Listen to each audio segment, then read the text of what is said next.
Chicago, chilling with my man's Alexander King.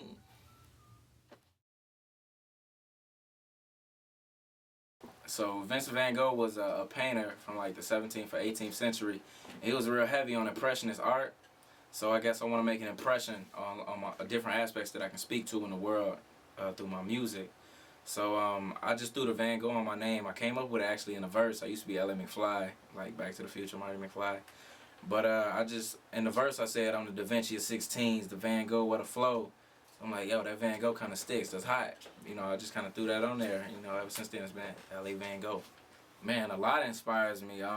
Actually, we was just on a train on the way here, and I saw this father taking care of his kids, and it's stuff like that that really inspires me. That really speaks to me, you know, when a lot of people don't have fathers, when I see somebody that steps up, and it was 2 children, and he really stepped up and was taking care of them, so stuff like that inspires me, different things in the world. Lupe Fiasco is, you know, the artist that inspires me. He really took a chance and stood out with the lyricism and what he speaks on. So it's just worldly problems and things that I go through, things I see my friends and family go through that really inspire me. But anyway, I chose JDR. I got the hookup from my roommate Sergio. He sent John my music, and John like called me the next night, I think, that exact night. He was in Florida or something. He was like, yeah, I'm really digging your music, come through. And we recorded, and then eventually we started talking paperwork, and man, the rest is history. You know, I really like the environment here, the opportunities that he's giving me, and it's just real chill. I feel comfortable around the group of people that I'm around. There's a lot I want my music to say, like, you know, I have nothing against the people that make the club music, because, you know, that's just what some people do. I want my music to say a lot more than, you know, shake some ass, get some cash, you know, something like that. I want it to be more like, damn, alright, he's saying something that's really playing in my head, you know, kind of like how on Notorious when he was doing a movie signing, the Asian dude came up to him like, dude, it's just like a fucking movie.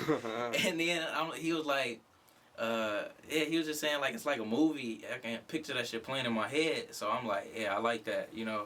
But before that, you know, that I came up with Van Gogh before that, and that's the whole thing of painting pictures. I really want you to see what I'm saying and not just hear it. I feel like I've been overlooked, especially in Chicago.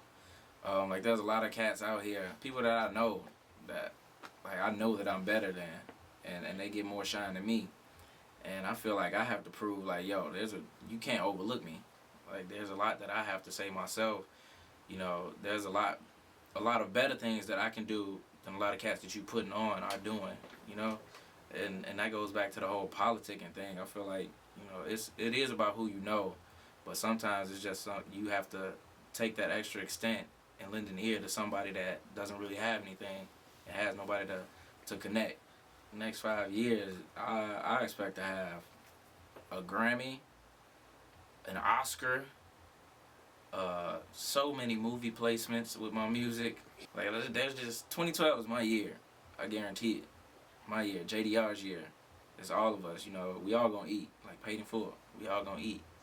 I want them to remember me as that kid that never changed.